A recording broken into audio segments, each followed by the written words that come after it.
eu sou a Melissa, sou psicóloga e no vídeo de hoje eu vou falar sobre a influência da ordem de nascimento na nossa personalidade, com ênfase no caçulinha. Já falei sobre o filho do meio, mas o vídeo de hoje é dedicado a esse filho que chega depois.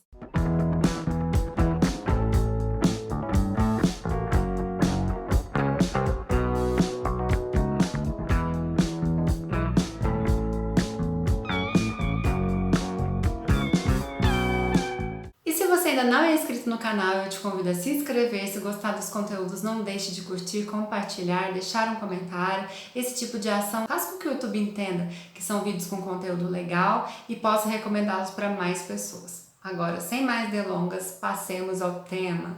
A ordem de nascimento, será que pode, de fato, influenciar a nossa personalidade? Um dos primeiros estudos que talvez tenham chamado a atenção sobre a ordem de nascimento foi em 1874, quando Francis Galton fez um estudo analisando 180 proeminentes cientistas e, de repente, ele percebeu algo peculiar entre os cientistas. Ele notou que a maioria deles era constituída pelos primogênitos. Foi aí que esse interesse pela ordem de nascimento começou a surgir.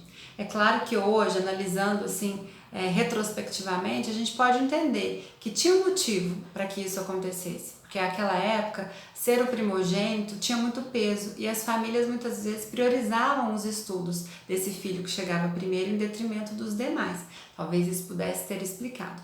Porém, as pesquisas continuaram e outros cientistas, outros psicólogos foram se debruçar sobre o tema para tentar entender se de fato havia uma influência relevante. Um deles já citei no vídeo anterior, Alfred Adler, que também se dedicou ao tema, tentando analisar os dados com a influência da ordem de nascimento nos mais variados segmentos da nossa vida, inclusive na escolha profissional. Tem um livro que eu achei super interessante, que eu gostaria de até indicar para vocês a leitura, Frank Soloway, que é um psicólogo americano, mas em português ele foi traduzido como Vocação Rebelde. Por que será, Então, nesse livro, ele analisa as tendências de personalidade, a participação social, política, que tanto o primogênito quanto o caçula apresentam. E ele conclui, aqui eu vou falar de uma forma muito geral, tá, gente? Muito generalizada mesmo, porque no livro ele pormenoriza, ele divide em categorias, então tem muitas diferenças lá. Se você tiver interesse nesse assunto, eu recomendo que você faça uma leitura mais aprofundada. Mas, em termos gerais, ele constatou que os irmãos, que os filhos caçulas, os mais novos, eles têm uma tendência social a serem mais extrovertidos, a arriscarem mais que os mais velhos, os primogênitos, e a terem posições políticas mais, digamos, revolucionárias. Então ele fala da participação dos filhos mais novos em revoluções, em mudanças políticas, e há até uma análise feita dos juízes da Suprema Corte Americana para analisar os votos. Perceberam que os primogênitos votavam mais para manter o status quo, para que nada mudasse, para que as estruturas permanecessem as mesmas, enquanto os juízes caçulas, os mais jovens, eles tinham posições, os votos deles iam no sentido de mudanças mais radicais, mudanças mais significativas. E aí, será que na sua casa você consegue perceber esse tipo de diferença?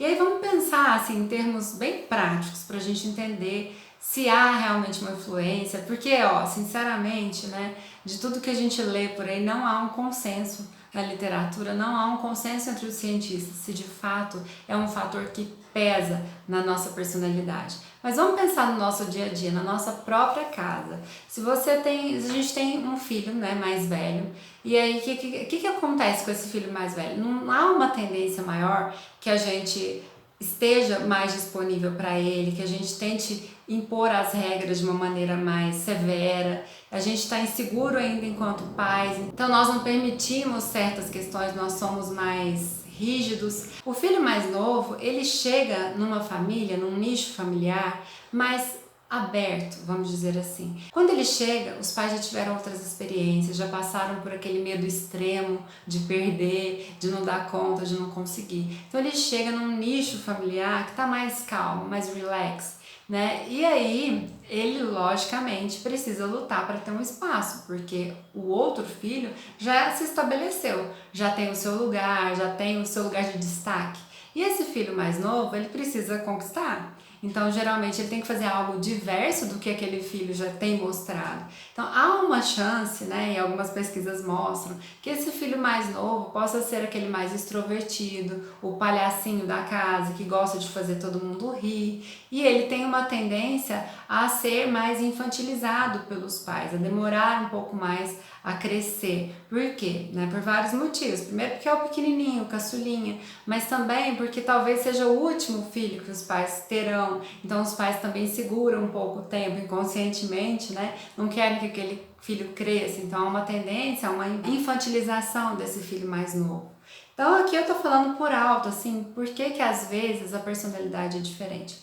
Outro ponto que as pesquisas já mostraram é que aparentemente o filho mais novo ele tende a ser mais empático do que o primogênito.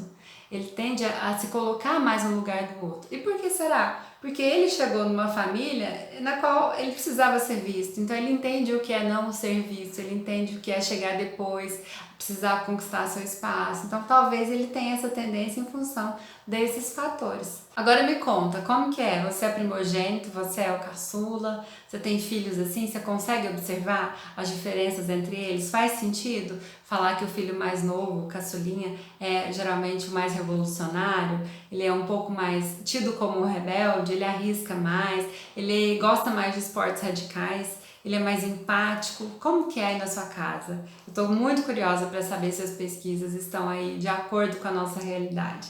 Então deixa um comentário aqui me contando. Então é isso, né? Eu quis assim abordar o tema de uma maneira muito leve. Não quero trazer questões científicas porque são muitas e são divergentes. Se você tiver interesse sobre o tema, eu sugiro que você leia o livro do Frank Soloway. É muito interessante e vai trazer muitas reflexões. Porém, tem muitos outros artigos, né, feitos depois do livro, recentes de 2019, 20, 21. Mas eu já vou contando para vocês que tem diferença, né, nas pesquisas, elas mostram que há diferenças. Se o filho é do sexo feminino, se o filho é do sexo masculino.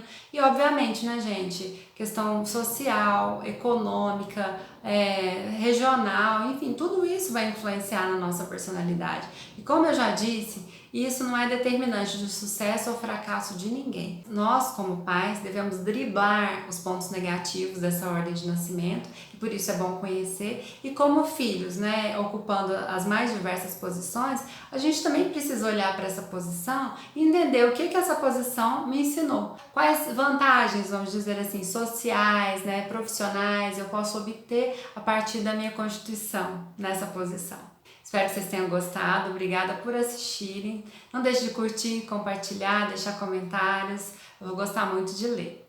Obrigada e até o próximo vídeo.